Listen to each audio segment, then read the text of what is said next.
9 are going to get us started with the color presentation and the Pledge of Allegiance.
Color guard, forward march!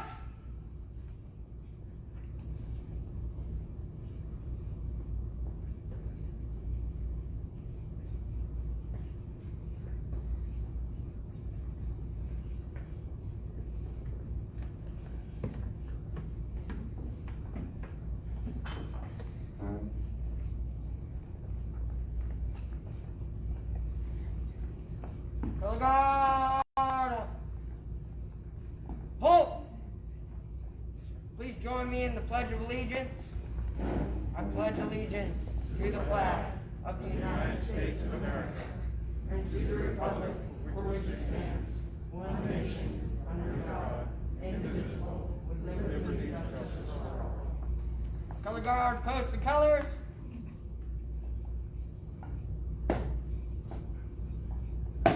Color guard, report.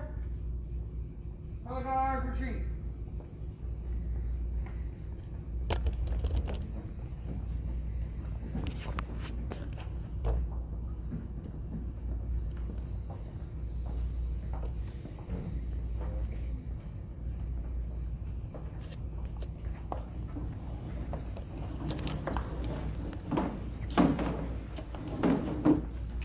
Let's give these Boy Scouts a round of applause. Jason made a chapter that was their first time doing that this evening. Way to go, guys.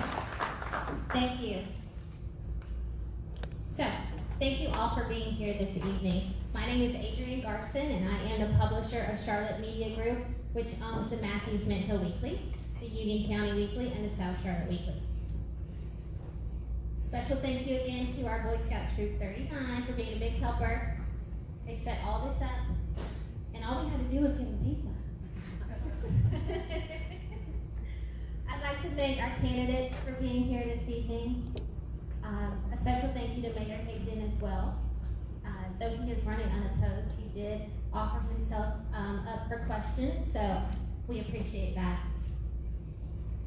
Tonight's forum is moderated by Miss Laura Budd of Weaver Budd Law Firm. She's right down here in the front.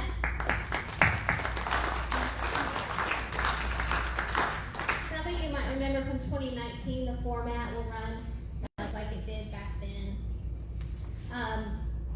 We have a combination of questions from our readers and questions that we've been presented with throughout the year, as well as questions from you all. So you should have received an index card and a pencil.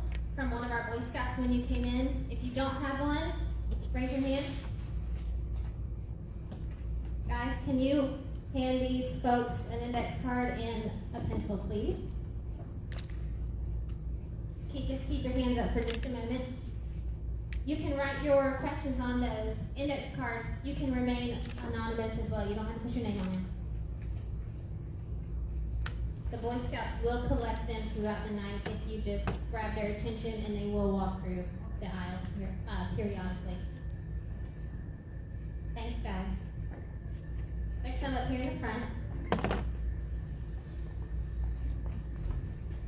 So tonight's forum is being live streamed on Facebook on the Matthews Mint Hill Weekly Facebook page. There's one over here. And that link will be available once this is over if you want to share it or go back and watch. Pencil, but no card. Got no card? Oh, I see a guy with some cards right behind you. We'll get it taken care of, don't worry.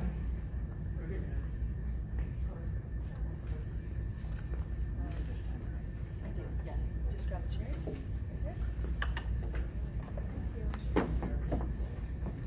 So before I let Ms. Bug go over the rules, I wanted to give Mayor Hagan a moment. I wanted to give him the floor for just a moment, so take it away. Thank you very much. I was going to say, can everybody hear me, but that's pretty apparent. This is a good PA system. Boy, it feels good to run unopposed, let me tell you. I'm happy for that. I just wanted to say thank you to the Levine Senior Center, the Charlotte Media Group, and Matthews Mint Hill Weekly, and Adrienne Garza and her staff for hosting this event. It's a great event every year, so thank you very much. And for Laura Budd agreeing to be our MC and moderator. Being the mayor of Matthews has been the greatest privilege and honor of my life for the last 2 years, and God willing, I'll be able to be your mayor for another 2 years, so thank you for that privilege. I just wanted to say one thing tonight. Tonight, this forum is for these candidates here, since I'm running unopposed, for the commission of candidates. And I've been asked by many of you who I'm going to endorse to be commissioners. And we have 7 people running for 6 positions. And I've known every person on this stage personally for a minimum of a few years, and others for many, many years. And all of them are uniquely qualified in their own way to serve as a commissioner. Our last election was one of the most divisive and contentious ever in the history of Matthews. And so I made a decision not to endorse anybody because I didn't want to set up, can't A versus can't B and have a real ugly election again. So I've chosen not to endorse anyone.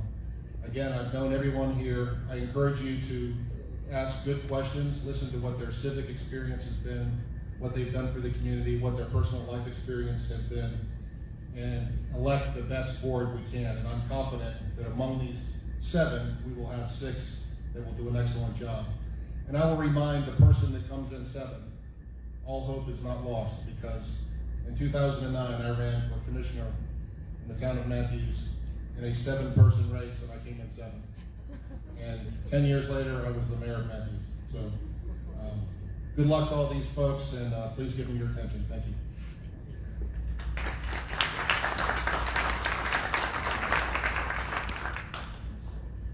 Good evening, everyone. Again, I'm Laura Budd. I am your moderator. I would love She needs a microphone. I got you. Did you see how she just took it away from me? I was going to give her this glowing introduction, but I'll do it later. Miss Garson is just late. All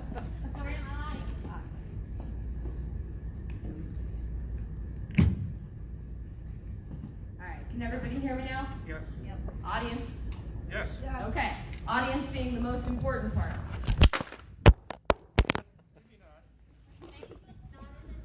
I get distracted. That was the Facebook crash. Already I can tell this debate is going to be much more enjoyable than the one in 2019. I echo our mayor in that 2019 was the most contentious election I've ever witnessed as a citizen of the town of Matthews.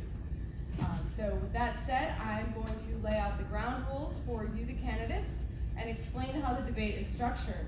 For those of you running for re-election, the format is the same. There are 2 tables. See where Mayor Higdon is and Mr. Tefano? The table you're sitting at, that's your table. What I will do is I will pose a question to table 1, which will consist of Mr. Urban, Mr. Whitley, Pastor Whitley, Mr. McCool, and Mayor Higdon. Each of the 4 of you will be given 60 seconds to answer that question. You will then be given a 30-second rebuttal after the 4th person has answered that question if it is necessary. The second question will go to table 2. And again, each one of you will have an opportunity to answer that question in 60 seconds with a 30-second rebuttal if necessary. If someone from table 2 references someone from table 1, a 30-second rebuttal will be given to that person at table 1 and vice versa. I ask everybody to please refrain from interrupting or speaking over anyone. Everyone will be given the opportunity to answer the question posed to their table in the fullest.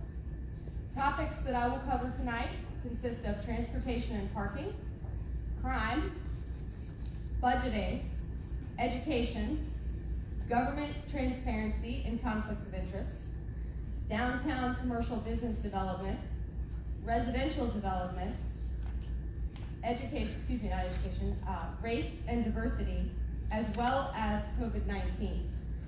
Everybody will get a question on each one of those topics. Are you ready? Remember to introduce table 2.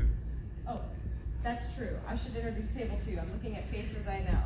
Mr. Tefano, Ms. Burnham, Ms. Hoover, and Ms. Garner. I took my glasses off. I can't see very well. All right, is everybody ready now? Yes. Yes. Table 1? Most important, your table 1, you're going to get that first question. Okay. This is my timekeeper, Carlisle. Carlisle is going to nudge me when you, the candidate, get to the 15-second mark, and I'll kind of wave at you so you know you've got 15 seconds left on your 60 seconds. Okay? Traffic flow and congestion in Matthews has gotten better in some areas over the last few years, like Fullwood Lane through the split at Weddington Road and Pleasant Plain. But in other areas like East John Street, no progress has been made. Given that the NCDOT structure of paying for transportation in North Carolina is already underfunded, and this has resulted in building and maintaining roads being underfunded on a statewide level, including our local level of Matthews, how do you think we should approach alleviating congestion given the limited funds that are available to do so? Mr. Urban, I'll begin with you. Thank you, Laura, and thank you, Matthews Manor Weekly, for hosting us all this evening. Two problems. One, obviously, is NCDOT has said we don't have the money and we're diverting funds from the project. So the bulk of the streets in the town of Matthews are under their purview, which makes it very difficult. However, we have some control in streets in our areas.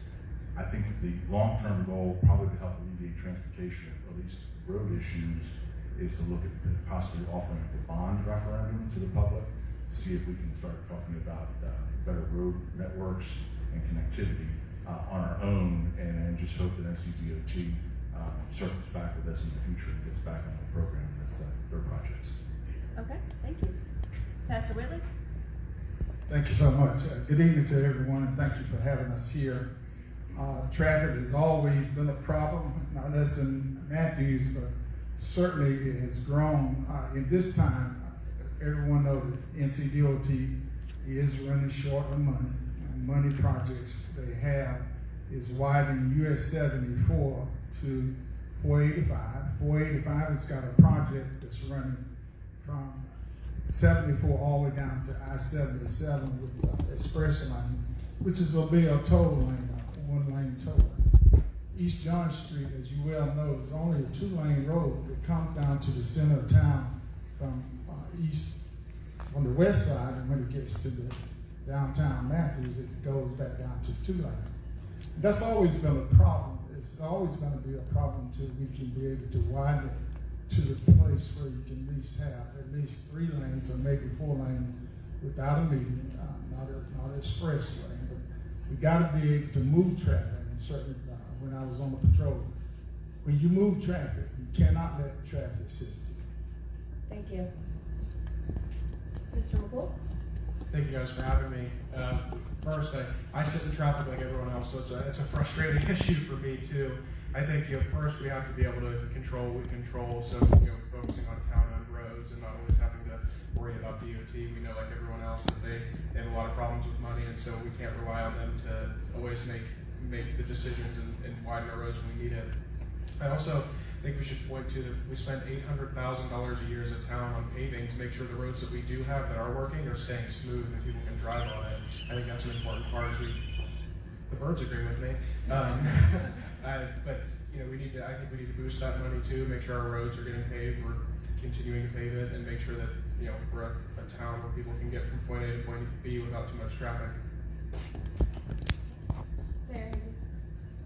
Okay, I didn't realize I was answering questions tonight, but I'm happy to do it. Oh yes, you said it. Table 1, sir. All right. So I sit every week in the Metro Mayor's meeting, and this last meeting we had this past week, Eric Boyette, who's the North Carolina Transportation Secretary, sat in that meeting, and I was able to ask him, what are you going to do to go to the legislature to get more money allocated for our roads? The North Carolina legislature has about $6 billion of extra money just sitting there, and you have a very underfunded NCDOT, so I challenged him to go get some of that money that we needed desperately. The problem is that most of the NCDOT funding comes from gasoline tax, and as most of you know, my wife, for instance, Penny, she drives a Ford Fusion that gets about 50 miles per gallon, so she uses a lot less gas than I do in my Ford F-150. But that's the case for a lot of folks. We have really super efficient cars, electric vehicles, and people with COVID are not traveling as much, so the gas tax is way down. So in a nutshell, in addition to some of the other things that were said, we really need to challenge NCDOT to get more funding from the legislature. They have the money, they need to loosen their purse strings. All right, table 2. Hello, my name is Mark Tofano. Thank you for allowing me to speak with you this evening, and thank you for being here. Thanks for the Levine Center as well. Mark, what was your question? Oh, I thought it was the same question. No, unfortunately, your question is going to be on shucks, education. I have my answer already. All right, your question is on education. Table 2's question is, intense debates and disputes have been in the news recently on funding public schools. On September the 8th of 2021, Judge David Lee, a Union County Superior Court judge, ruled in the Leandro case that state lawmakers were in violation of the North Carolina Constitution by not providing a sound, basic, and properly funded education to students. Closer to home in Mecklenburg County, in this last spring of May, the Mecklenburg County Board of Commissioners withheld $56 million from the 2022 CMS budget until CMS was able to articulate a strategic plan to end educational disparities in the CMS system, specifically those for poor and minority students. That showdown was not resolved until July of 2021, when the county accepted a proposal by CMS. While these arguments and debates may sound very far away and detached from our small town, they affect every child who lives in Matthews. What would be your plan as a town commissioner to be proactive in using the Leandro ruling from Judge Lee and the resolution passed by the Mecklenburg County Board of Commissioners to benefit our youngest citizens? As Americans, we have a kind of a deep-set opposed opposition to monopoly. But for some reason, we're perfectly satisfied with it in our public school system. So consequently, until the wrangling is settled through the public school system, I would very much encourage to have alternate forms of education, and not a city-run school, but to encourage as many people as possible to have charter schools, to have individual private schools, and to offer alternatives to the current education system. So, in a nutshell, that would be my focus as a commissioner in order to try to expand the education opportunities for our youth. Thank you. Thank you. Hi, thank you. I'm Danielle Burnham. Thank you so much for letting me speak. I kind of want to echo what Mark said. I feel like parental choice enriches our community, and I think our parents don't have a lot of choice right now. They have a big school system that may not meet their needs, or a private school system that's financially out of reach. And I think Matthews needs to be a resource for parents who want to have other options. And I support, I understand that we can't afford to have a town-run school system, but I do support charter schools and homeschooling, and I want to have more resources for parents so they have choice. Hi, Gina Hoover. She pretty much just said everything I was writing down.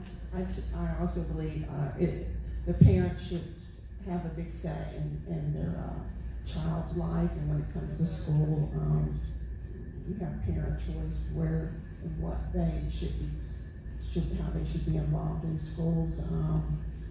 If needed again, I guess we need to work with CMS again on issues if we need to.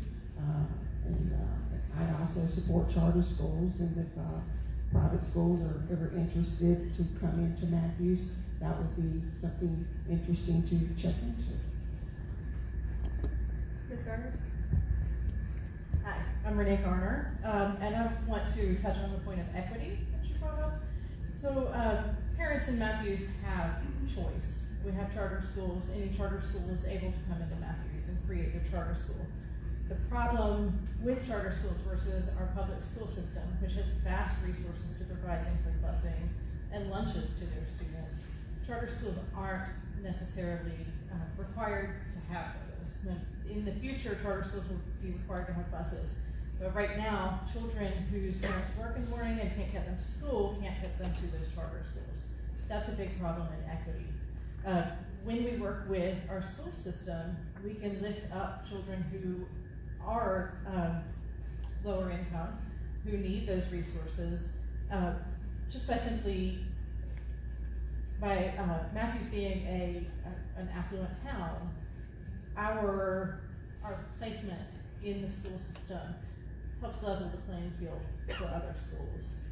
By being a part of the larger community, we are reinvesting in those in equity for other children. Thank you.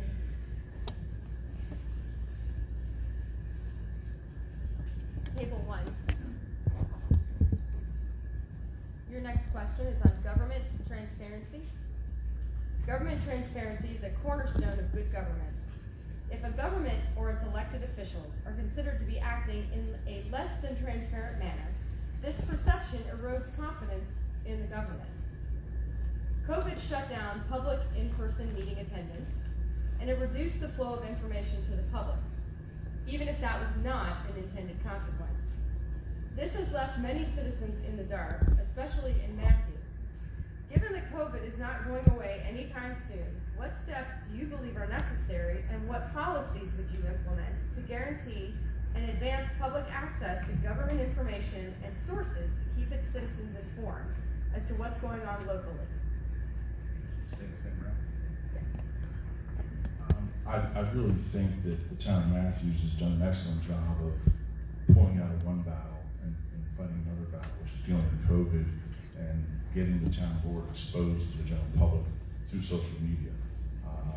Our Lori Campino and our PIO have worked really, really hard to try and make that effort so we're connected with everybody.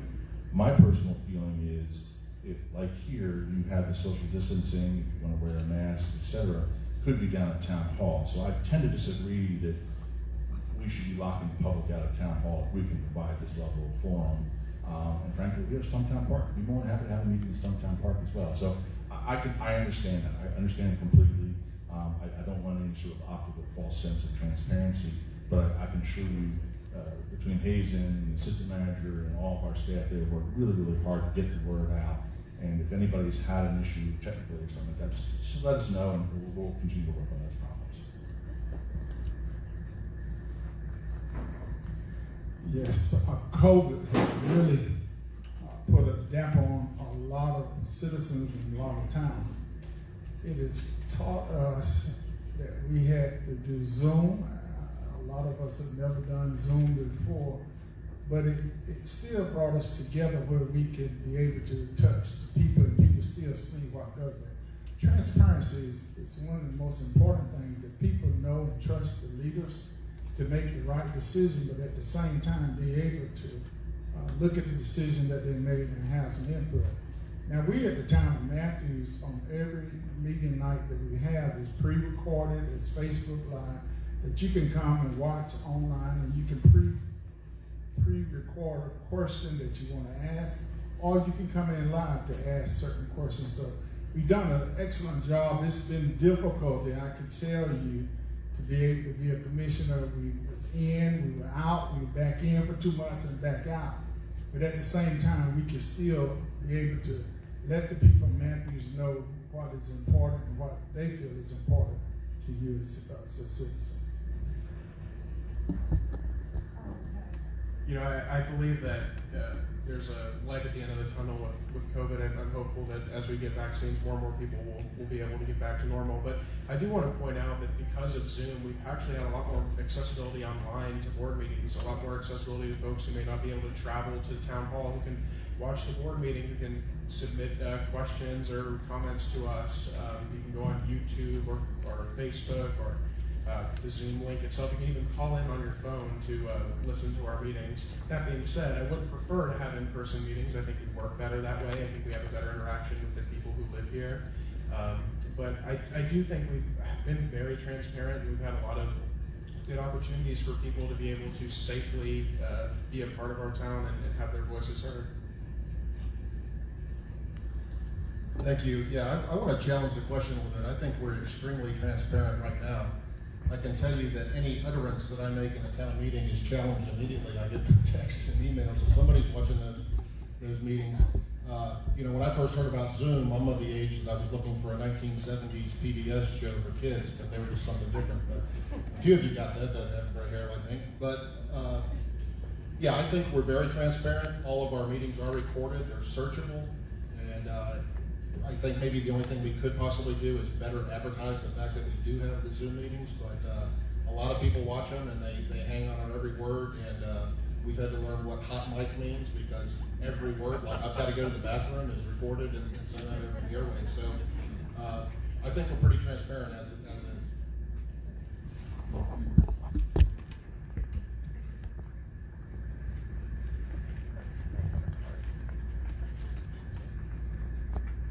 Table 2. Your question is on residential development. Gentrification. Can you hear me? Is that better? Yep. There we go. Okay.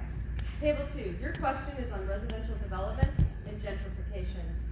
Gentrification is a process of neighborhood change that includes economic change in a historically disinvested neighborhood. This typically includes real estate investment and higher income residents moving in.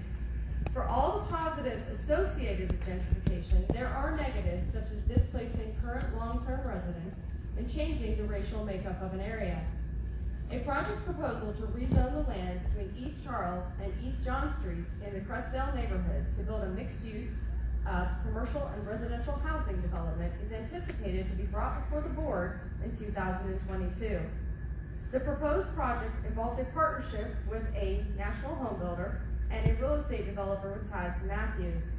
The large-scale rezoning project will gentrify the Crestdale neighborhood, which is a historically black neighborhood. As part of any approval to rezone the area, what will you require of this partnership to do or not do to minimize the negative effects of gentrification for the Crestdale neighborhood? Well, obviously, we have to make sure that everybody in the Crestdale neighborhood is on board with the plan, and that they feel that it's not only a benefit to them, but also a benefit to the town. One of the things that we are constantly being accused of in terms of our government is that we've been too lenient on developers in this town, and that they've been more or less getting their way. I don't think that's necessarily the case, but it can be perceived that way, especially if there's going to be a major development in an historic area. So it's important that obviously the impact on the schools, on the roads, on the individuals there be taken into consideration and their voices be listened to. Thank you. You know, we talk about traffic and the issue with traffic, and then at every turn, if you talk to a developer or a planner, they say as we have dwindling footprints left to develop on, we have to put high-density housing. I'm against that. I'm opposed to high-density housing. I don't like the connection that people make between affordable single-family homes and high-density housing. I think we have to listen to the people in the Crestdale community. That comes first. What I want or think comes second. We have to listen to what the people want. But I don't support high-density housing. I don't think it's the answer. I think it contributes to a lot of the problems that we already have. Yeah, I think our main priority in this would be the Crestdale area is an area we need to also protect. I would need to see, before I could make it really, to discuss this right now, to be honest, I have not seen the plans on this, and before I would need to see what is being proposed, and then that would be how I would make decisions and think of how to move forward with it. I do have problems with developers that you want to say have connections with the town that make profit from development. I believe it's important to speak with our Crestdale family and see what their needs are, their concerns, and again, you know, you have to look at the traffic that it will bring. It's going to put more children into schools and placing them what schools they will be going to, and if they're, you know, we can't overcrowd our schools, and high density also development. I'm not a fan of. So.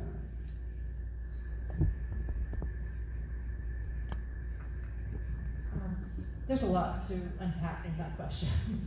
And so first I'll say, a large parcel in that area has already been rezoned. So it's zoned for high-density apartments as well as single-family homes and some mixed-use development. There's an additional parcel, and that may be what the question refers to, is that additional parcel. The question the developer is asking now is whether the parcel can be brought into the other parcel, the two together, and be developed in that way.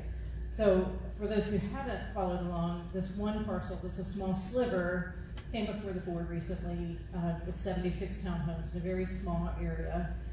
They built into their project some affordable housing, but it didn't pass with the board because it really didn't fit the need. I asked the developer if they had reached out to Rainbow Ridge and some of the neighborhoods around. They said they didn't receive a response, but they also didn't know the makeup of the community. They didn't know that they needed to possibly reach out with translators. So we need somebody who's willing to go in and talk to the residents one-on-one. When you're talking about gentrification, this development could be a great attribute to the community and to the local community. It could bring resources, a small market or some shops that were once a vital part of Crestdale. But it's a matter of the board hearing what the possibility is and then determining, is that appropriate for that area? It goes back to transparency, or is the developer really going to go into the neighborhood and find out what the residents of Crestdale, of Rainbow Ridge want to see happen in that parcel?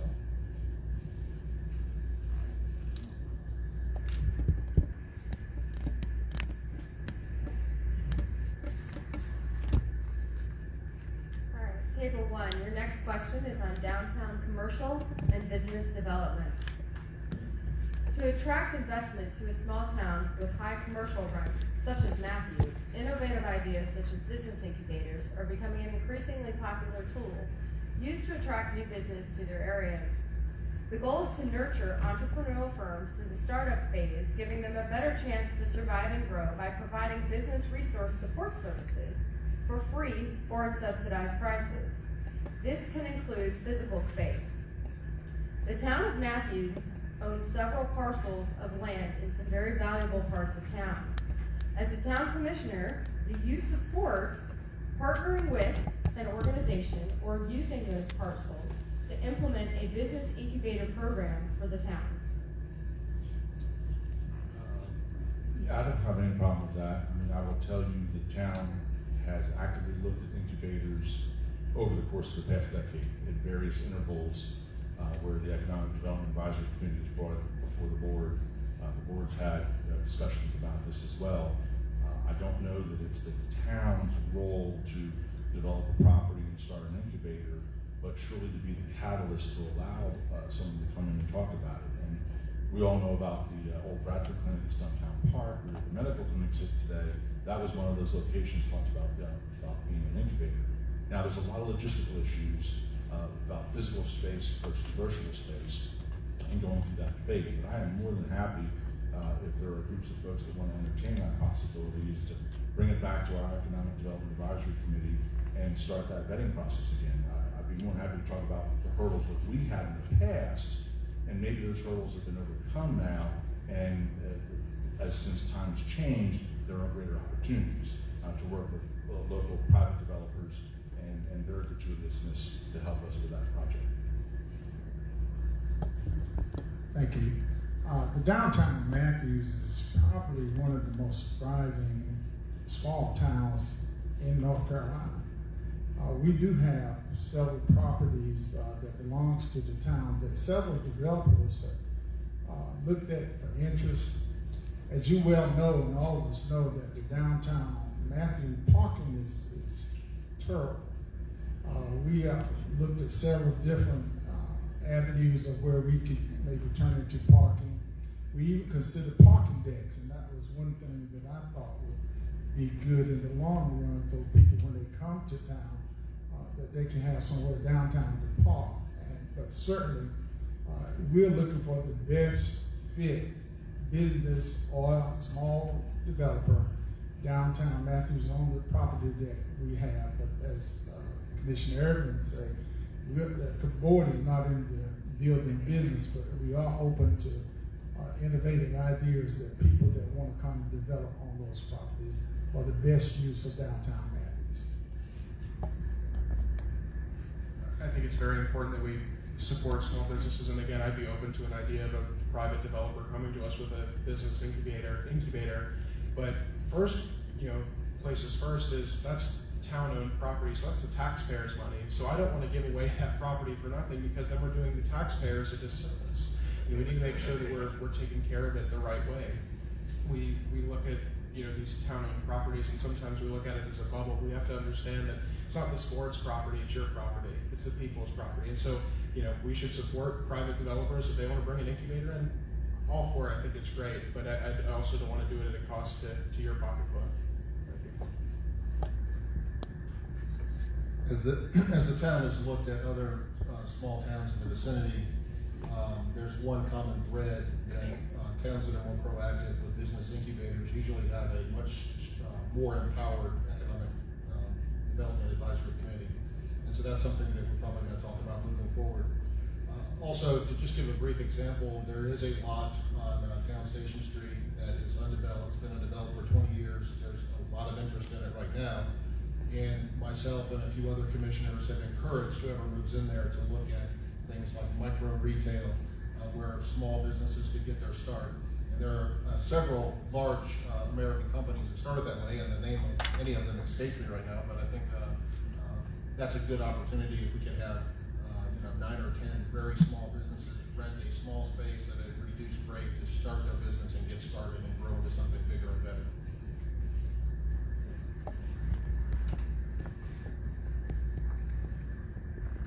Table 2, your next question is on transportation. The Silver Line is a 26-mile light rail project that will extend from Belmont through the city center Charlotte to Matthews and potentially on into Union County. According to the CAT's Silver Line manager, there is no firm cost yet, nor are there any firm dates on when this line will be built, since the funding sources are also not confirmed. At the moment, projections for fare service at the earliest are said to be 2036. That said, the Silver Line is coming to Matthews, and Matthews is going to have to prepare for it. What do you believe needs to be done to prepare Matthews for the Silver Line so that its arrival does not compromise our small town character, but best positions Matthews to capitalize on the opportunities that it will bring? Well, I was hoping it was going to be much sooner than 2036. Number one is being a public transportation user going to and from Matthews to downtown. We really need to have a greater access to public transportation, and the train is absolutely a wonderful item. But in order to mitigate its impact in the community, to make sure that the stations are properly placed so that when people go there to board, that they are not interfering with the traffic pattern, there's adequate parking, and also that there's businesses available in the immediate vicinity around those stations, which would be a tremendous economic boom to our town.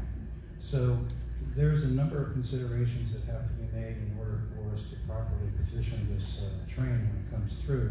But I think it's a wonderful thing, and I think it can do nothing but have a positive impact on our town. We just have to make sure that we plan accordingly so it's of best use to the town. Thank you.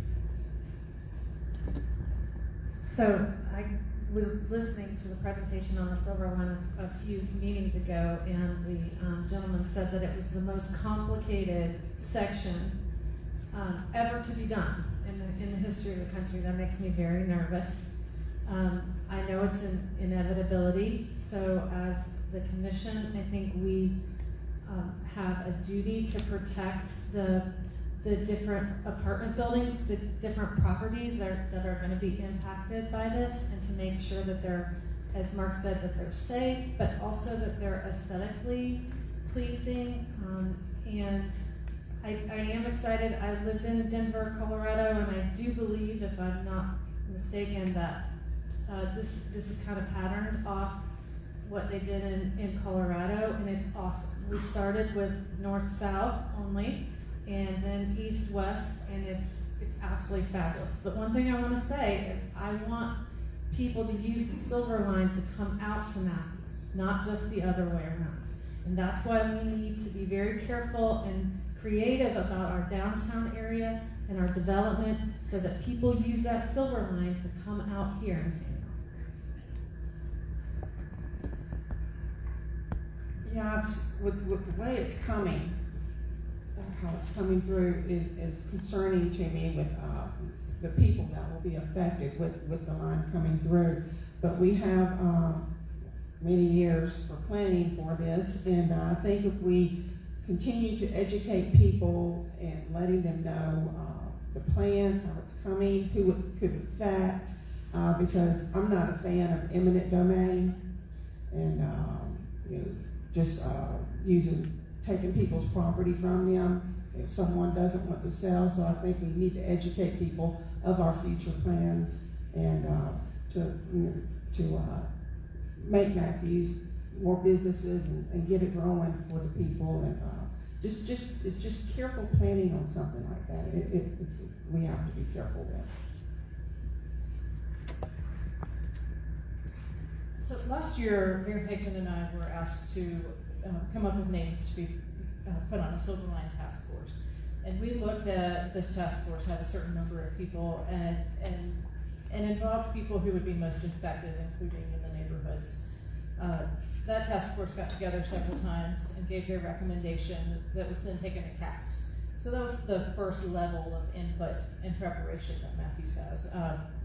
We also listened in on those meetings and got some of the feedback and know, sort of a small sample size of what the people of Matthews want from the Silver Line. What we need to do from here on is look at transit-oriented development, because clearly putting South Boulevard into Matthews doesn't make sense. We need to keep our charm. We need to keep what is attractive about Matthews attractive.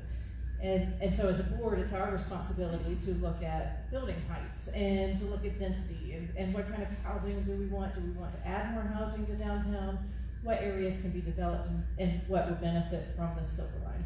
We also are in a place where as they hone in on the design, we as a board have to be to step outside of our comfort zone and make sure that we're letting CATS know what is appropriate for Matthews and what isn't. So we said we wanted a center orientation on the line. CATS came back with a side orientation. Is that something that we want to fight? from here on out, we're going to be doing some sort of back and forth and making sure that we aren't bringing a train in or light rail in and ending up with something that is not what the brand of Matthews is. Thank you. Table 1, your next question, is on race and diversity. On the surface, Matthews looks like a diversified community, but perception does not match reality. The Matthews demographic statistics show that Matthews is 80% white, 10% black, and 10% a mix of Asian, American Indian, Latino, and others. This is reflected back on us as a community when you stop to consider who owns a home in Matthews, what businesses exist in Matthews, and what is the racial makeup of those employed by the town of Matthews. This is not meant to be a combative question, but more of a community-oriented question. Where will you start, and what will you propose as the first steps to better integrate people of color and minorities so that we are truly a community of everyone? In other words, what is your plan to bring people to the table to start the discussion?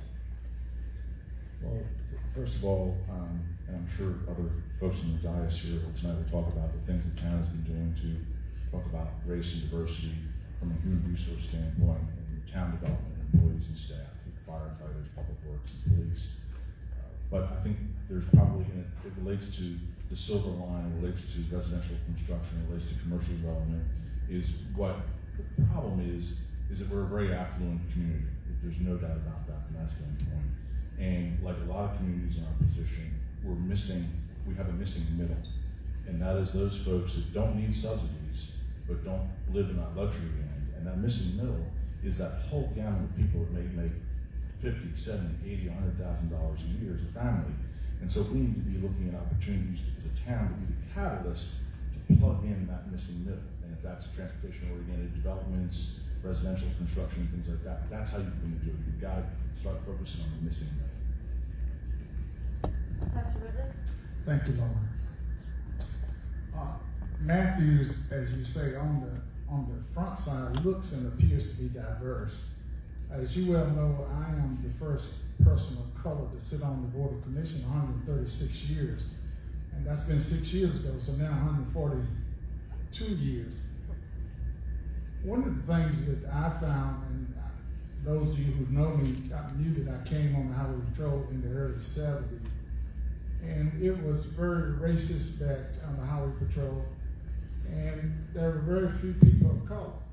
So it was with the town of Matthews, and certainly when I became a commissioner, I started looking at the jobs and who was hired and who was making certain salaries. The police department had no people of color that had any rank in the office. They were all slicks to it. And so when you look around the town and when you go to town hall, you don't see many people of color there. And that's something that I have made very vocal, but very respectful. And I think it takes time when you understand that the town is made up of 10% of people of color, Hispanics and Indians, the other 10%, the 80% white.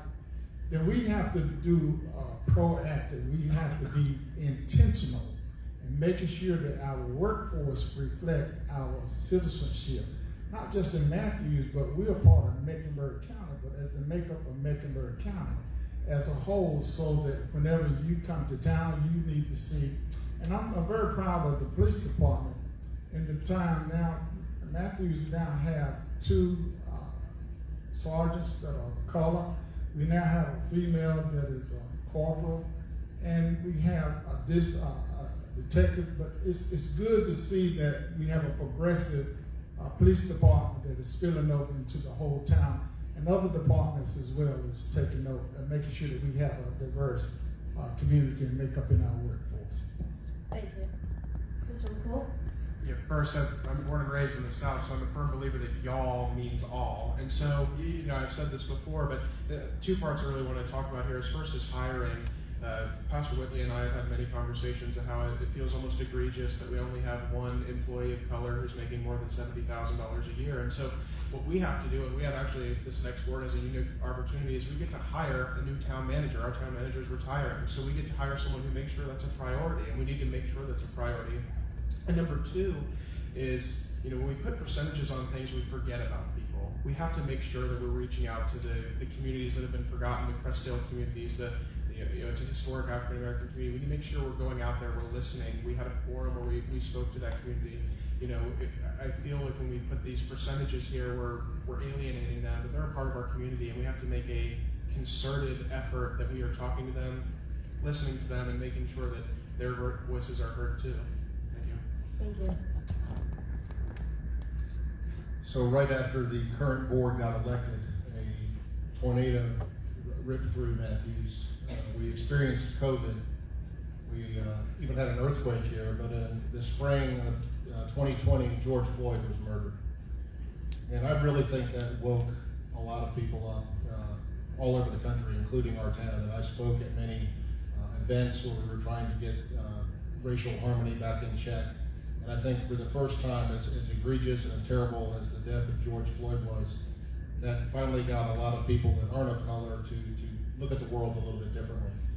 And I think the best thing we can do is going forward is something that Pastor Whitley, his church, Mount Moriah, and the church that I attend with Pastor Chuck Wilson, which is Matthews Methodist United Church, we meet on a regular basis. So we have people from Larry's church, people from our church meet, and we just get to know each other. And that's what it takes. I mean, we're all the same. We all bleed red. And I think it's the biggest opportunity we have to better understand each other. One of the best things is to break bread. Go eat lunch or dinner with somebody who's different than you. And the results are really amazing, and we really learn to appreciate each other. Thank you. Table 2, your next question is on residential development.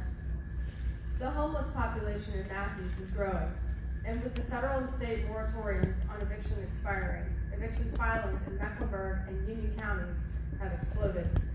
WFAE reported on Monday that the homeless population has risen to its highest level in more than 2 years this past winter, and the number has remained higher than in past years, even pre-COVID.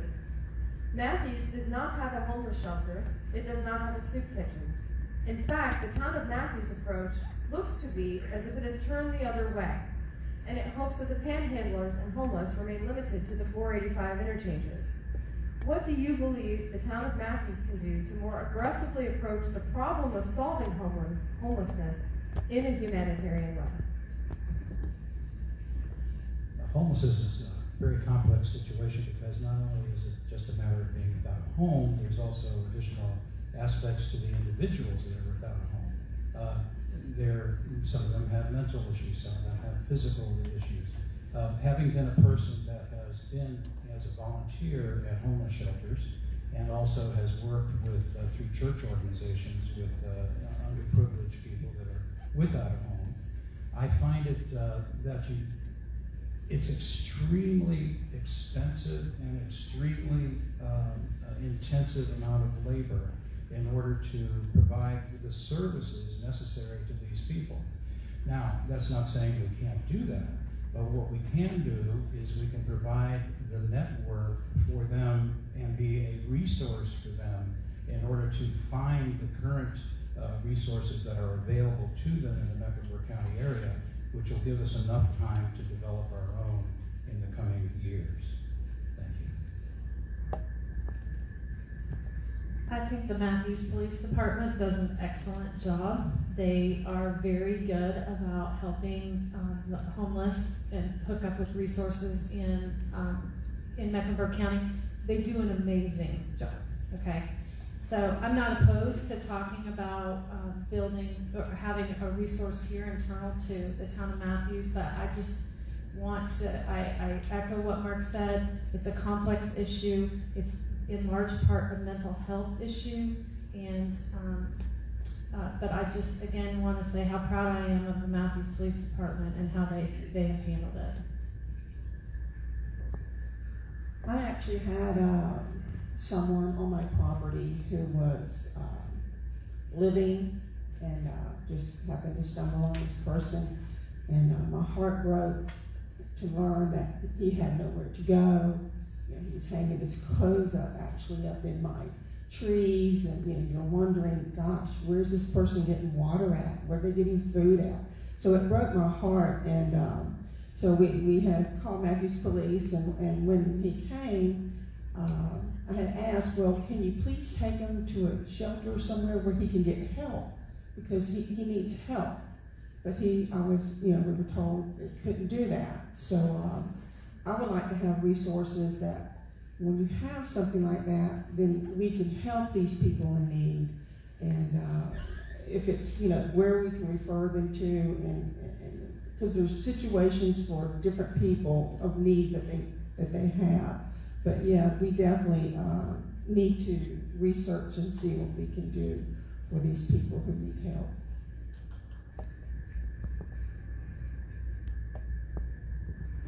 When we think about homelessness in Matthews, we think about people at 485 holding up signs, but homelessness in Matthews looks a lot different from that as well. There are people living in woods, but there are also families living week to week in town suites and other motels around town. So what does Matthews do about that? It's actually not really in our purview. We don't have the authority to provide human services, and that's why the police are the ones who respond and help our homeless. What we need to do, both on the board and as taxpayers in the county, is ask for expanded services and make sure that social services provided by the county are coming to Matthews and helping those families, helping those individuals get the resources they need to get off the street. We can provide affordable housing. We have and can do that with ARPA funds sometime in the near future, but we have to look at the AMI rate and what the needs are in Matthews. We have to get a count of the people who are living in unsheltered people living in our motels, in our woods, on our streets.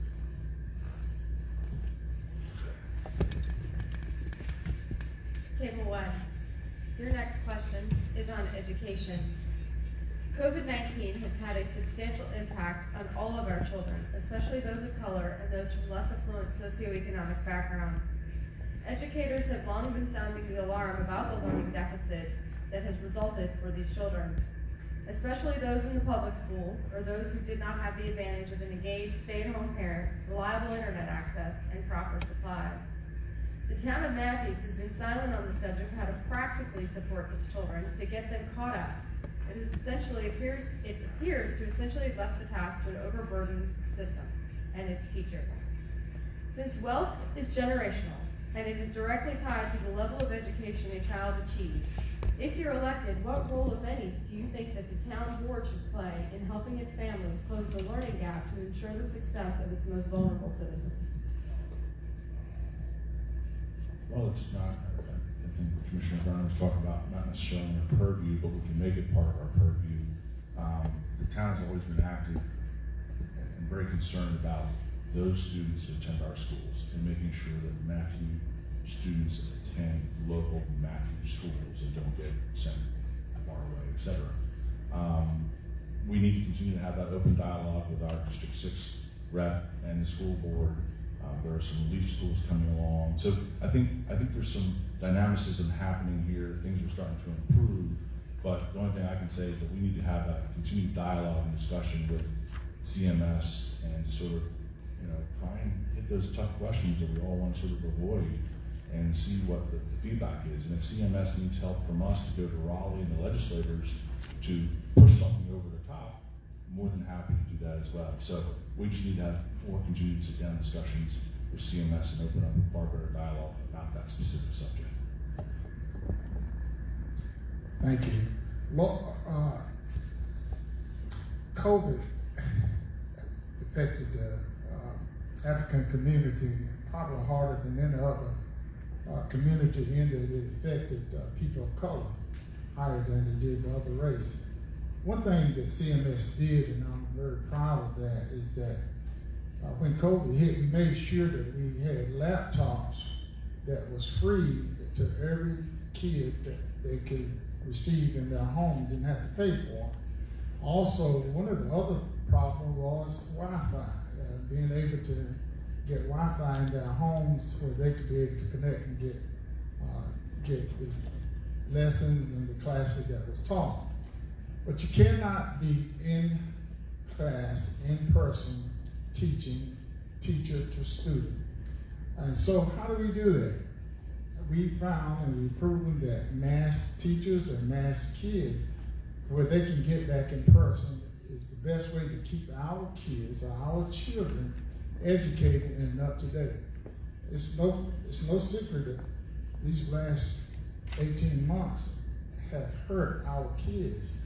And we have to do a fast track to make sure that we get our kids back up to par and making sure that they're in class where they can learn and get back on track, even if that's got to be a summer program to bring them back online. Thank you. This hits especially home for me because alongside being a commissioner, I also serve on the Matthews Education Committee and countywide on MEAC. And I think we have to work with CMS. We have to hold their feet to the fire when we feel like they're not meeting the standards we need, because COVID hit the students hard. Grades were down, kids were not getting a great education, and so we have to continue to hold their feet to the fire, make sure that we're making up for lost ground, because this is the next generation of leadership. Not too long ago, I was in that school, and I think you'd want me to have a good education, and so we need to make sure that we're providing that. And second is we need to make sure that we're not leaving anyone behind.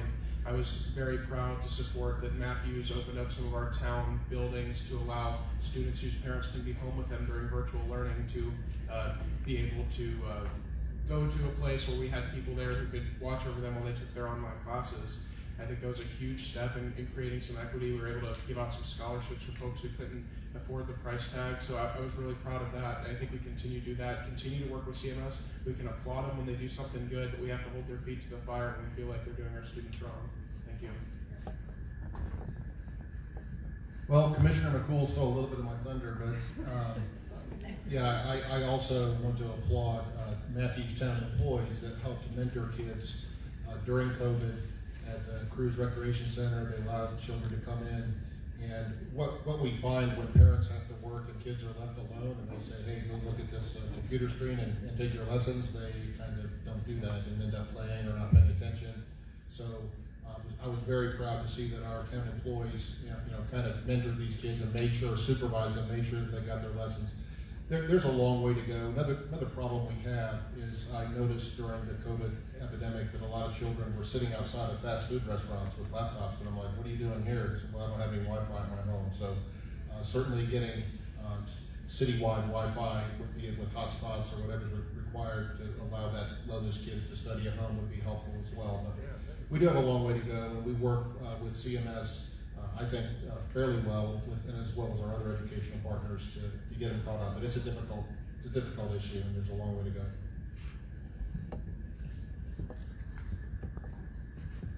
Your next question is on downtown commercial and business development.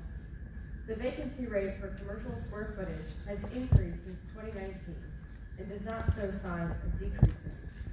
This has been attributed to COVID-19. Matthews has been lucky in that it did not see the same large number of local businesses shutter their operations like other areas of North Carolina and throughout the nation. But a high percentage of vacant commercial space is not a good thing. As a town commissioner, how would you advocate to potential small businesses that they should invest in Matthews? Specifically, Black and minority-owned businesses, of which there appear to be very few, if any, in the downtown local area.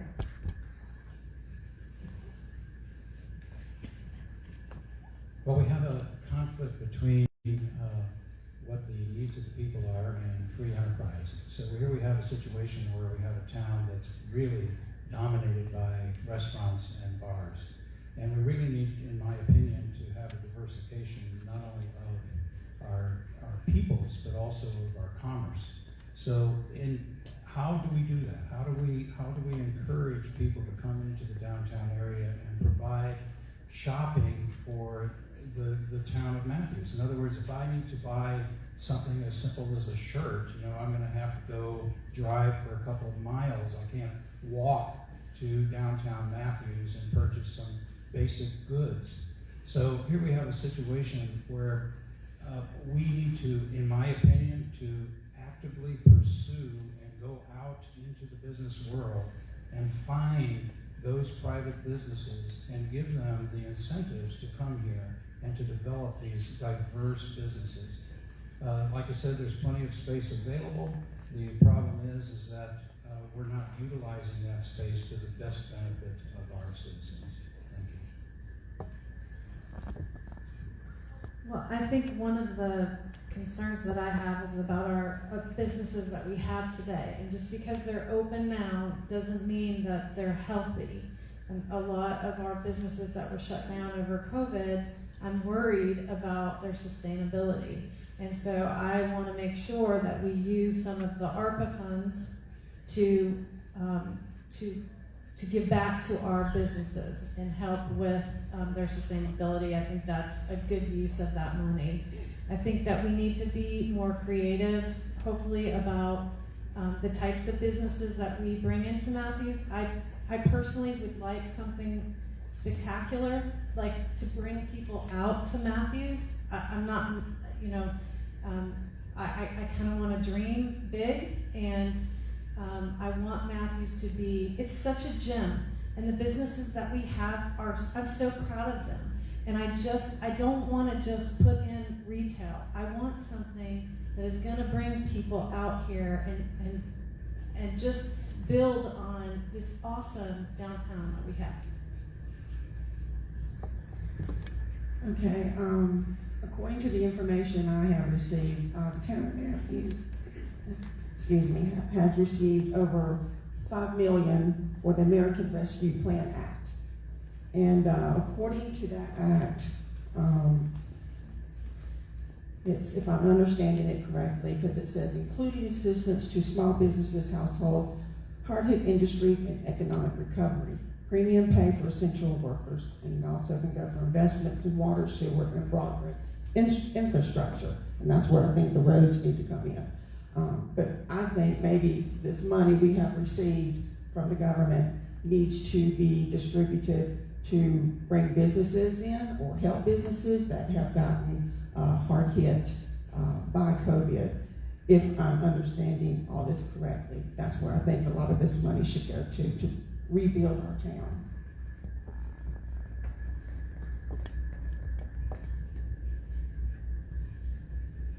I think there's a lot of homework that needs to be done before we can really advocate for Black and minority-owned businesses. The town, going back to the question about diversity in Matthews, representation matters. And when we have a town that looks largely white from the outside, it may not be the most comfortable place to ask a business to come in, right? And so what we need to do is better outreach, better representation, better maybe events, cultural events in our parks, really create an atmosphere where everybody feels welcome and everybody feels comfortable. I would like to say with the ARPA dollars, they are restricted in certain ways and things that the town can't do with money any other time. The ARPA dollars can't be spent. So, we really have to look carefully at that. And the benefit of that is that ARPA dollars are meant to be spent on historically underrepresented communities. So that may be building up Black businesses. It may be helping bring in new businesses, but it's not, there's no direct answer for it. There's a lot of different approaches that have to be taken all at once.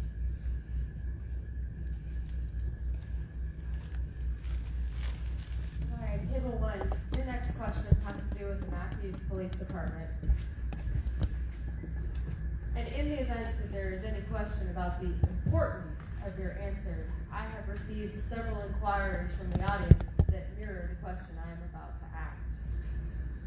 The Matthews Police Department currently has 63 officers, and it has 6 open spots so that it could be a full force of 69.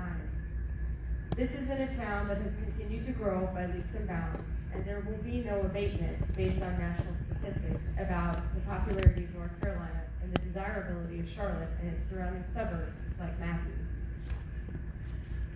With that increase in population, there is a commensurate increase in crime, car accidents, and other incidents that require a police presence. The Matthews Police Department has experienced difficulty in hiring new officers and retaining current ones, in large part because the Matthews Police Department's salary is lower than those of the surrounding towns, Pineville, Stallings, Huntersville, Rock Hill, among others. How would you approach the town budget and the allocation of funds to ensure that we can adequately fund the Matthews Police Department so that we can compete for the best candidates and keep them? Good question. It's an ongoing discussion. As you well know, anybody that's been involved in looking at our budget this year, we funded 4 more police positions. Chief Pennington came to us in 2018 with a staffing request, and we're always behind the 8 ball. And real frankly, we'll never compete with the Rock Hills, clearly the Charlottes of this world, because they can pay a lot more for their officers than our budget can dictate. We could go there, but I think there'd be a lot of people kicking and screaming about that situation. I was just at the night out last night and was talking to officers about this situation, and they're talking about, we gain some, we lose some, we're hoping to hire some more.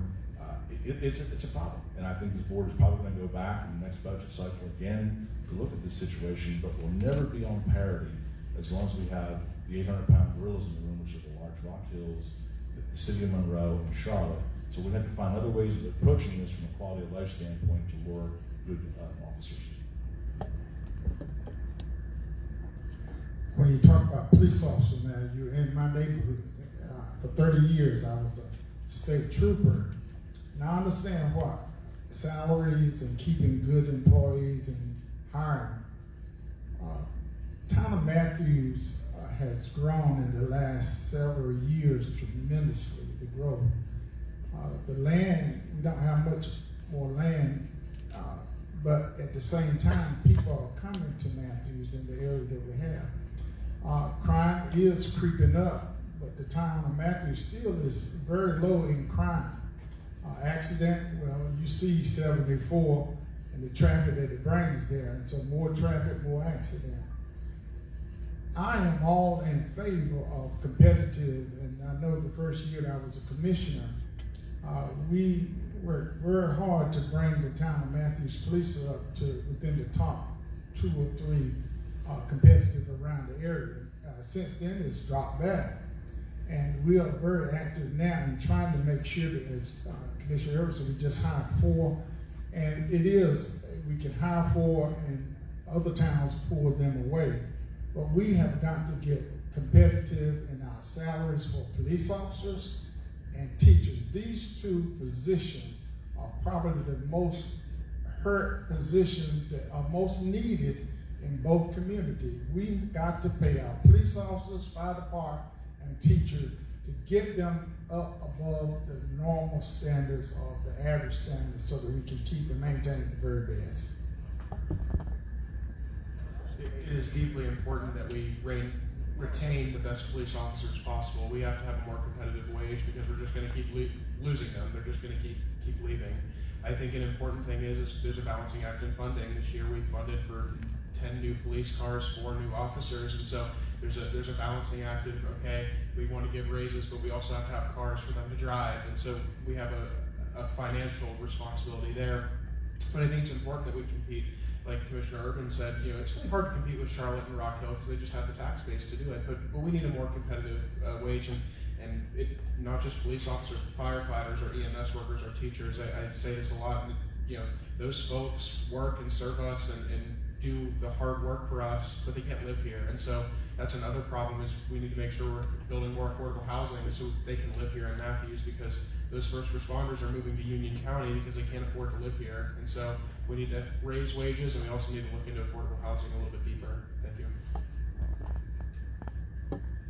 So I'd like to say that Matthew's police force is just absolutely outstanding. Just some of the finest individuals I've ever seen in my life, and they're very dedicated, they're hardworking. Not a week goes by that I don't get a text or an email from one of our citizens or somebody that doesn't live here that talks about how fantastic our police department is. So I'm sure that if there's a police officer listening to me speak, they're going to say, that's real nice, Mayor Higdon, give me all the praise, but show me the money, right? So our board, forever, I mean, long before I ever got elected, the boards, I see Commissioner Query in the back of the room, the boards that preceded us have been fiscally conservative. Our citizens expect us to really, rub the nickels together and be as fiscally responsible as we can. And my question is, after going through this last budget cycle, is what do we want to cut if we're not going to raise taxes? I mean, people here want parks, they want their garbage picked up in a good way, they want fire and police, and they want all these amenities. And the simple truth of the matter is we don't have endless funds to continually give these raises, so we have to find other ways to fund that. So it's a real struggle, but I do understand it, and being among the last in the area in wages for our police officers is not acceptable, and we will address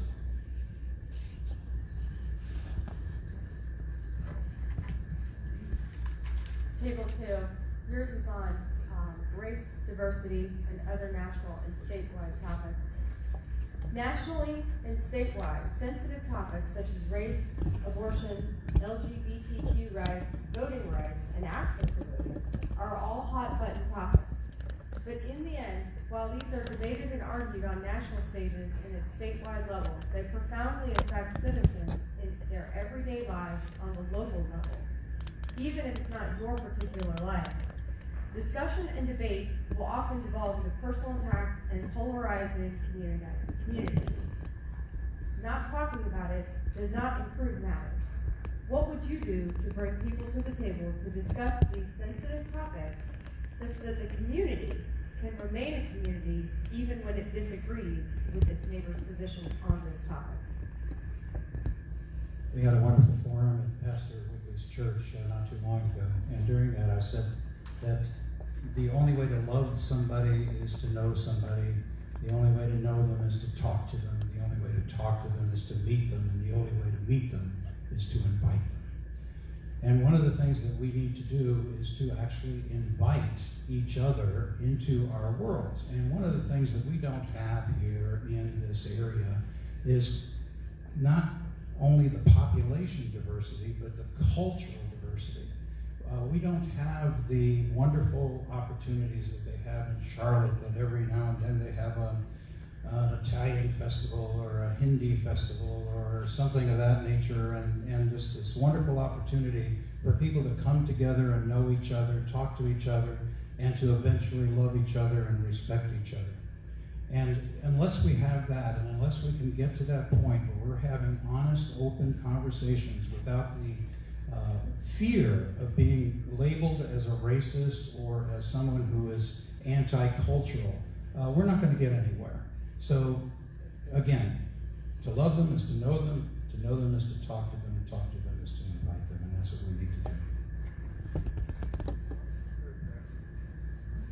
You know, we have become so polarized as people, and I try to remember that even though you may look at things totally different than me, that's not, I don't need to assassinate your character. I love diversity. I love that we're all different. I know I spoke about this in the forum before, but in healthcare, I got to take care of everybody, and you don't see color, and you don't see culture, and you don't see socioeconomic background. You just see people, and we're all the same, and we all want the same things. I am gonna listen. I think that's what we all need to do, is we need to talk less and we need to listen more. And just remember to love each other and not vilify and not divide. I think we need to just stop looking at each other and judging people by what you see. You need to get to learn to know people. You judge people by their character, not by the color of their skin. I actually have a biracial family, and we have a wonderful family, and So I would always raise my son, you never judge a person by the color of their skin. Get to know them, because you never know what you may have in common with them. We're all God's children. We all, and we just need to stop fussing and listening to the noise back behind us, and let's talk. Live your life how you choose. It's not for me to judge. It's not for anyone else to judge. And just live your life. Enjoy life while you're here.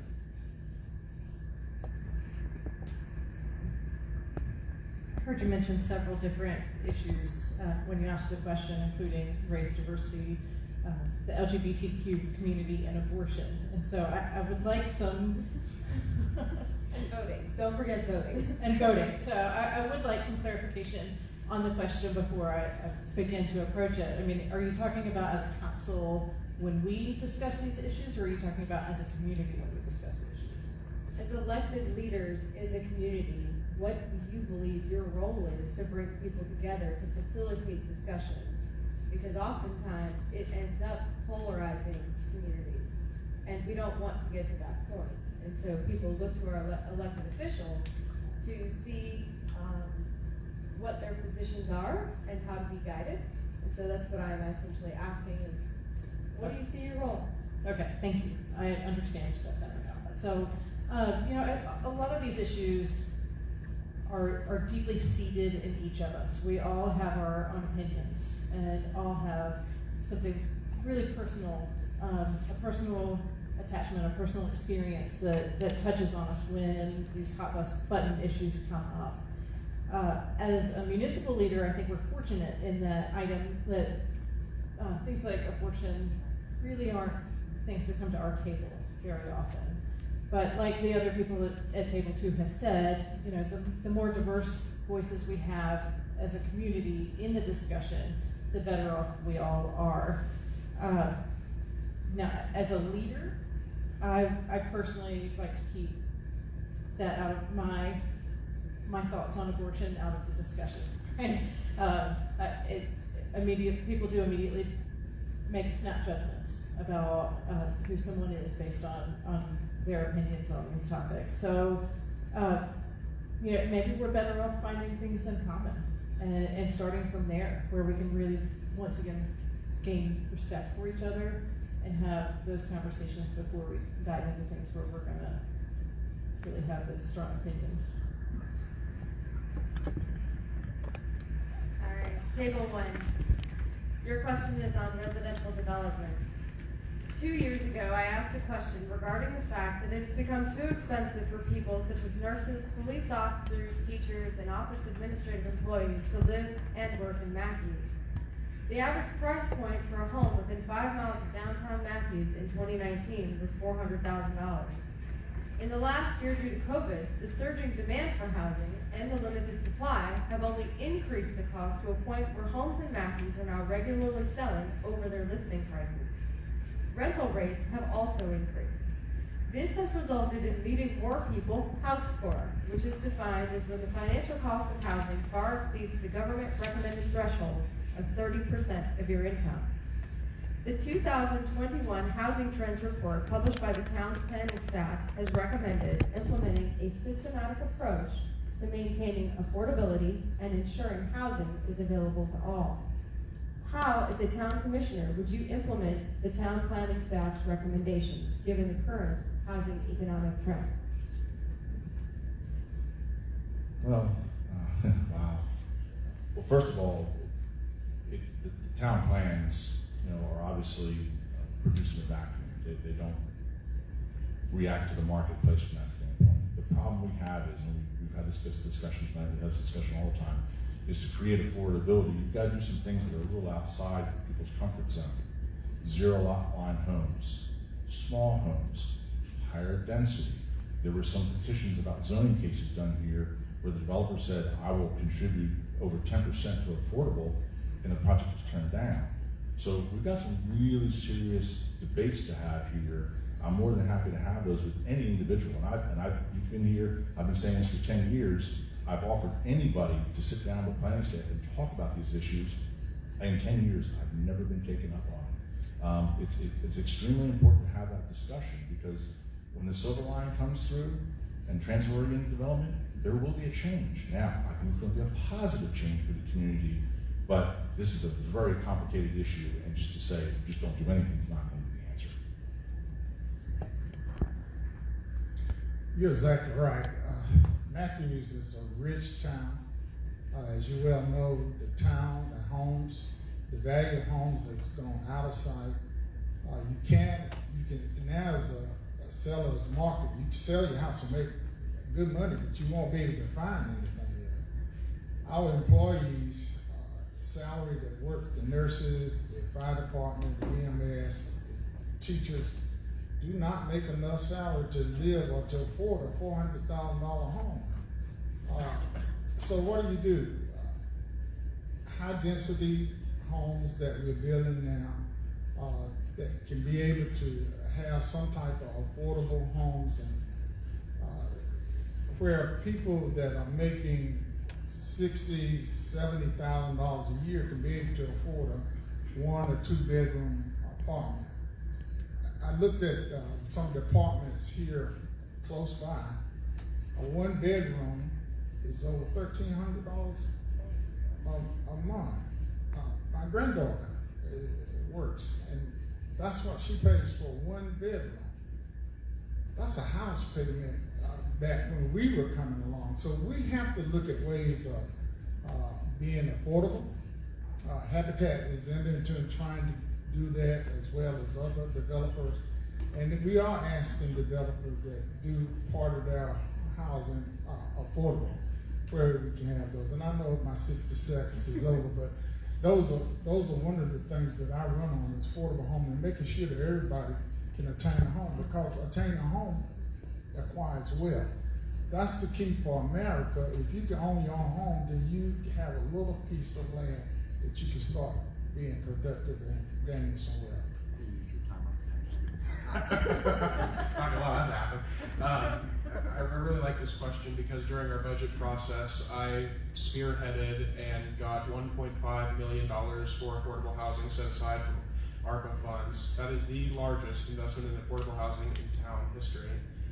So that's something that's never been done before, so we need to continue to do that. And selfishly, I'd like to be re-elected so I can see that project through. I think it's important that our firefighters, our teachers, our EMS workers can live here. I think about the single mother who's working 2 jobs, who wants to live in Matthews, who grew up in Matthews. We need to make sure that these folks can live here, because Matthews is a great place, but it's not. It should be great for some. It should be great for all. And I'm really hopeful that we can get some more ARPA funding towards affordable housing. We can make a significant investment into that and make sure that people can really live here. Thank you. You came in 7 seconds under, so. When Commissioner McCool says he spearheaded, he called me every hour on the hour and said, "Can we do this? Can we do this? Can we do it?" So he did. So he was definitely the catalyst for that. I will say that our current board, I think, was among the first to, and I've used this phrase often, I don't know why, but I say we've dipped our toes into affordable housing. So we're asking just about every developer that comes before us, say, hey, can you set aside a few units? And it's kind of chic to do. They get a lot of, they could go on social media and say, hey, we're contributing to affordable housing. So they're willing to do that. And so, have we massively improved the situation? No, but we've made a start. So we have some units that are dedicated as affordable. The town also owns some land that we could consider donating to causes like Habitat for Humanity. I spoke with Letitia Rivera-Patrick the other day, and I'm sure she'd be very happy to accept some of that land. I believe our last Habitat home that was built here cost over $200,000. Can you imagine? So yeah, it's a problem. It's something we need to address, and we're going to continue to look at. One more thing, if I could say real quickly, I found among all age demographic, from teenagers to people in their 80s, there's a desire for smaller homes, not tiny homes, but people want a 1,000 square foot house instead of a 2,800 square foot house. So we need to encourage developers to offer that product.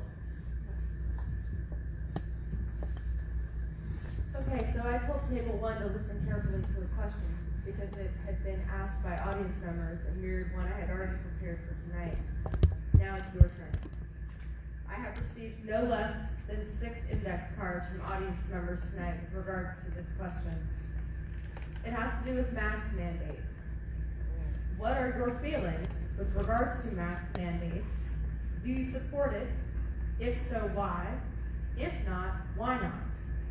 The same goes for vaccine requirements. Do you support it? If so, why? If not, why not? Mr. Tavano, we'll start with you. First of all, before I make any comments, I want to make sure that everybody understands that I'm not against vaccines and I'm not against masks. But I heard something in the September 27th meeting that just caused me great concern.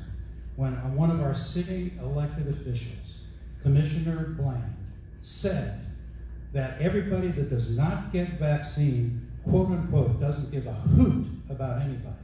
They're selfish, they're self-centered, they don't care about themselves or anybody else. How dare you pass a moral judgment over hundreds of millions of people?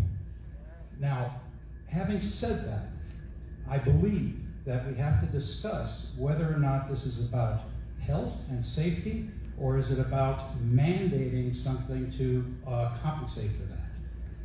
All right, in order for health and safety to be the issue, then we have to look deeper into the problem. We are deprived of information here in North Carolina. The CDC, the state of North Carolina and Mecklenburg County are purposely withholding information about breakthrough vaccine cases. We have states around us like South Carolina and countries all over the world that are doing that.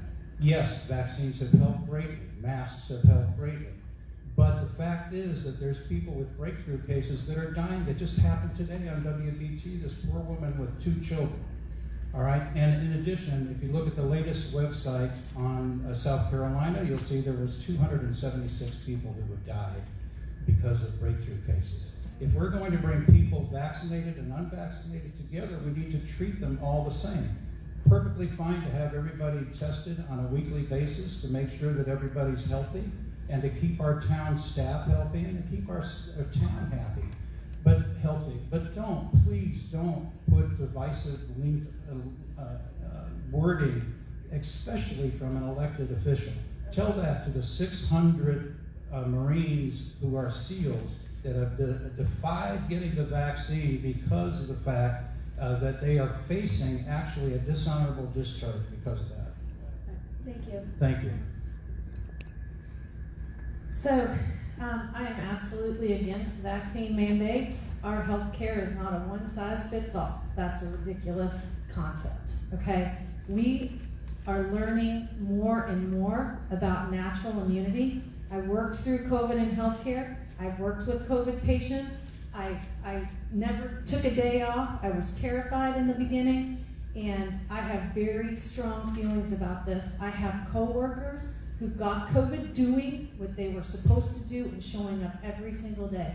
And everything that we are learning now about natural immunity shows that it far outweighs the immunity provided by the vaccines. That is the truth. There is a new Finnish study that just was published, it's peer-reviewed, that shows that the natural immunity is robust and lasts longer than what is provided by the vaccine.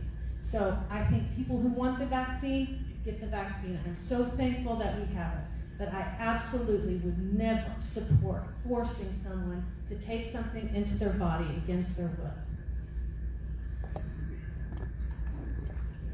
I am not anti-vax. But I will never support a mandate to be vaccinated.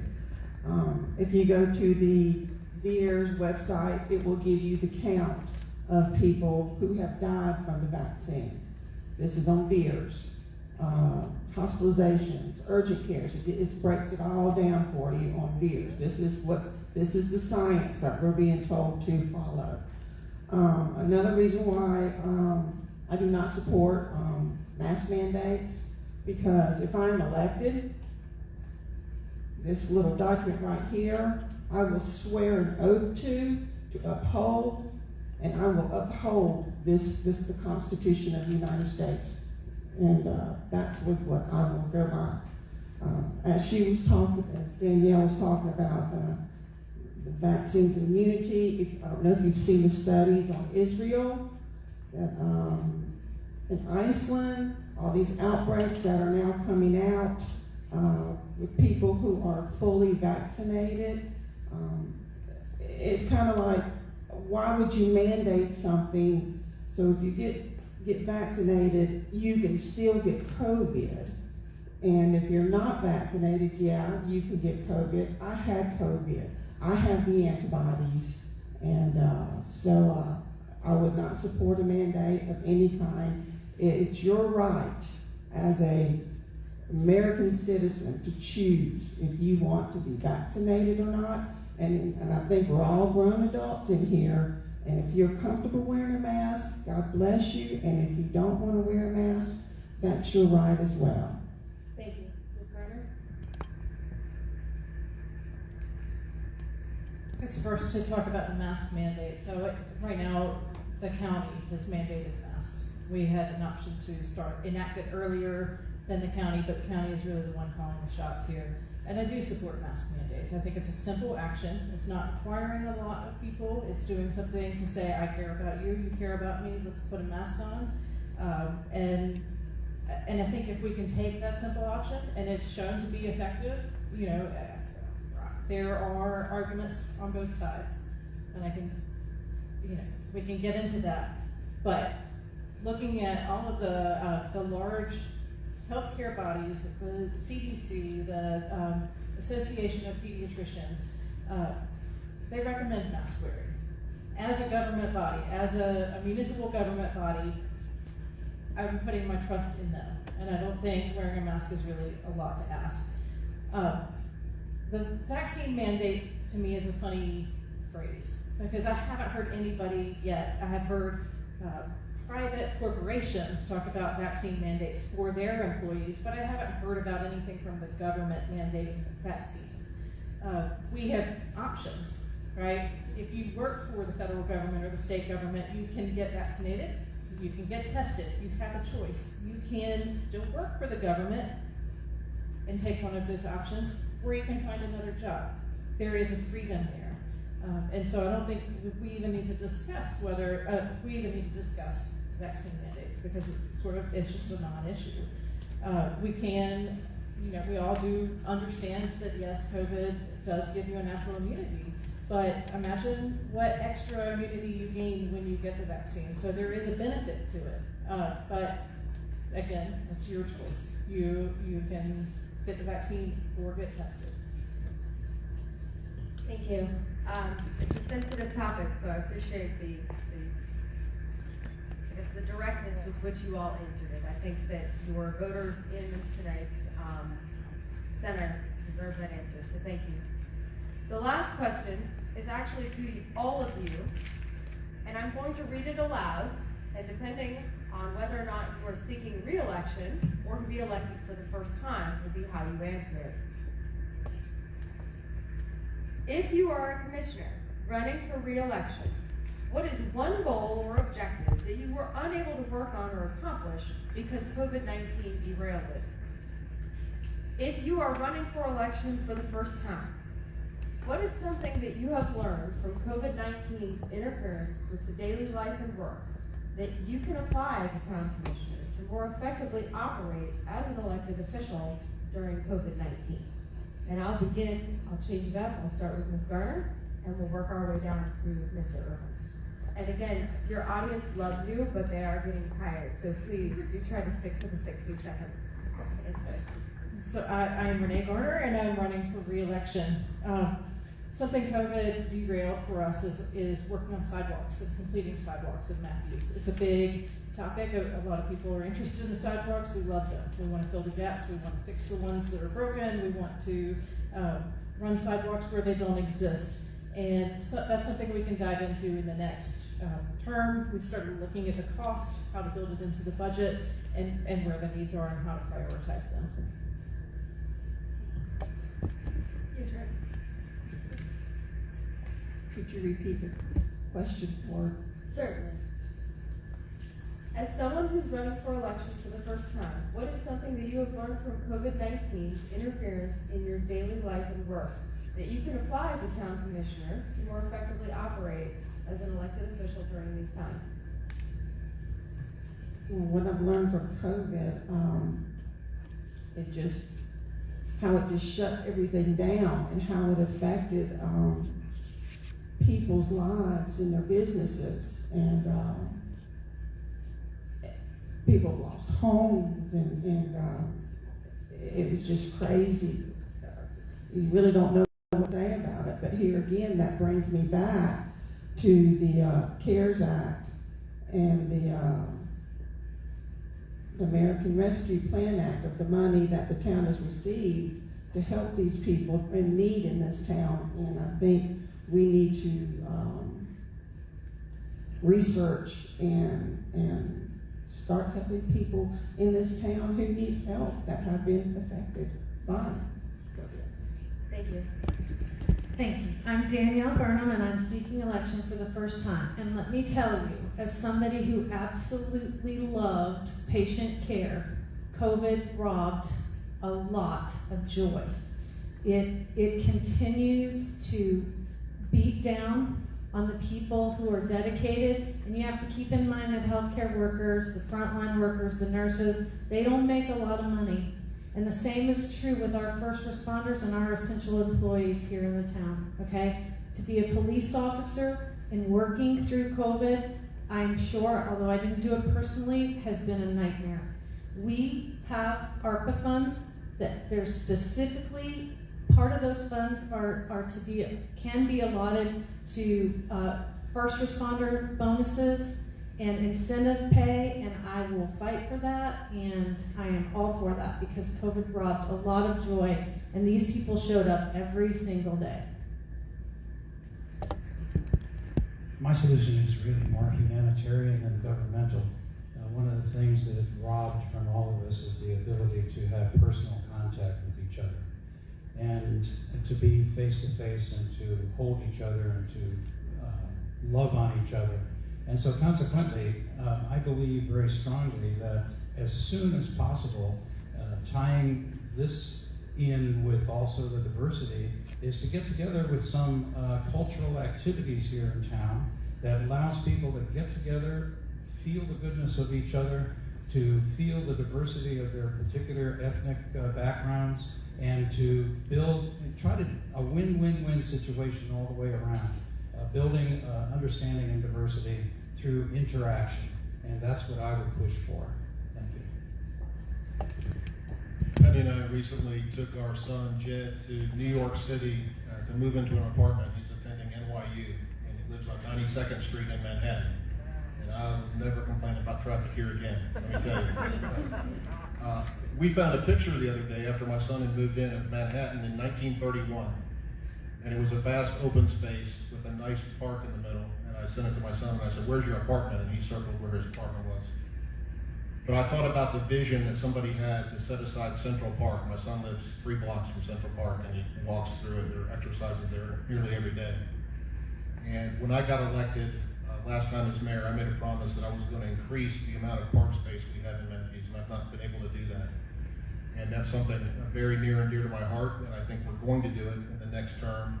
We've got some really neat irons in the fire, and I think we're going to increase that park space, because I think those that come after us 50 years from now, 100 years from now, we're going to be so grateful that we set aside a very small piece of Matthews as open space where they can just go relax and commune with nature. So that's what I intend to do. I was unable to do it this term, but we're going to do it next term. I'm Ken McCool, and I'm seeking a second term.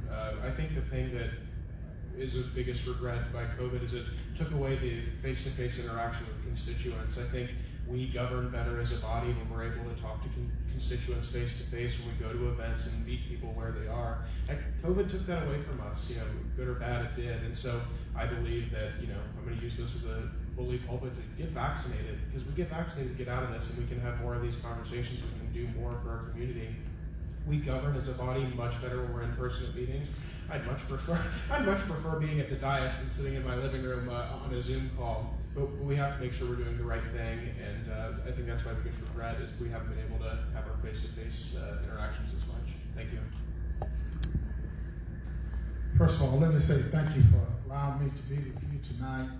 I'm Larry Whitley, and I'm seeking my third term as commissioner. One thing that I ran on in the past 6 years was diversity, equality, fairness, and integrity, transparency. And one thing that I accomplished that I wanted to make sure is that everybody, every person that lives in the town of Matthews have the same opportunity as everyone else.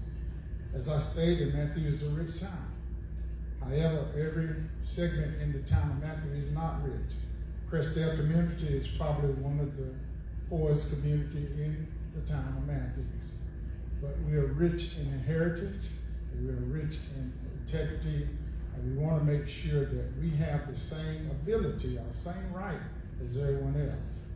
So one of the things that I did not get accomplished in the COVID, but I'm very proud of this board and the accomplishment that we did have, is that we did come together and we passed a mask mandate. I'm a twice cancer survivor.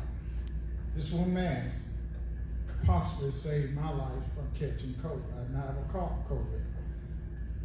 But at the same time, when your right interferes with the life of everyone else, when I said the black community was affected more than any other race, this mask saved my community and your community because we're part of Crestdale. United Air made a mask mandate. They were the first airline. I saw this just before I walked out of the house. And it for all their employees. They went into effect a month ago. As of today, 99.7% of all United Airlines workers or employees are fully vaccinated. That's a great. So mandates do work. I know there's a lot of kickback, but when you care, I heard Mark Tafano talk about love. If you love me or love your neighbor, I know I'm going over, but I'm a black Baptist preacher. You got to understand that too now. And you gave me the mic. Mr. Irvin's going to take it from you. So, you have his turn. But at the same time, this man saved my life and my family's life. I have two granddaughters, one 10 and one 7, who have not been vaccinated. Hopefully by the end of the month, they can be fully vaccinated. All right. But I want to make sure give the that microphone to Mr. Irvin. it's quality for each and every citizen in town of Matthews. Thank you. Yield 10 minutes to everybody. I'm John Irvin. I'm seeking re-election.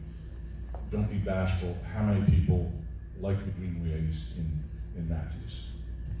How many people like the events and festivals that Matthews has? How about the restaurants? Do you love your fire and police? Okay. Someone up here said downtown and the town of Matthews is great. We got knocked off the rails. And I think the next 2 years, as I'm re-elected, is to put the train back on the track. And all those subject matters, everything we talked about tonight, race, diversity, affordable housing, roads, transportation, TODs, the whole 9 yards, it's all intrinsically woven together. You can't talk about one thing without talking about something else. And it's all about how great Matthews is. And the point is, it didn't happen overnight. It took time, and that's why I'm seeking re-election, because over my tenure, we've slowly worked on making this the best town in all of North Carolina. Thank you, and have a great evening. Thank you. That was actually a perfect way to wrap it up. Everything is intertwined, everything is related, and everything takes time. I would like to thank all the candidates tonight for coming out and answering my questions, and informing the voters who are here tonight or viewing on Facebook Live for their answers, and being forthright with those and doing their very best to answer the question that was posed to them. At this point, I'm going to turn it back over to Adrian Garson to close us out.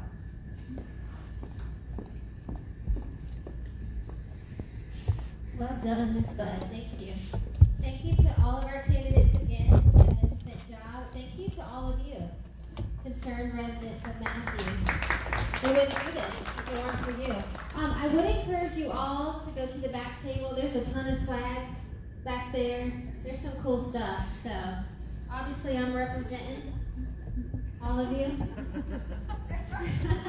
So, thank you all for coming. I'm sure you guys will probably go back there and be available to the residents as well. Thank you. Have a great evening.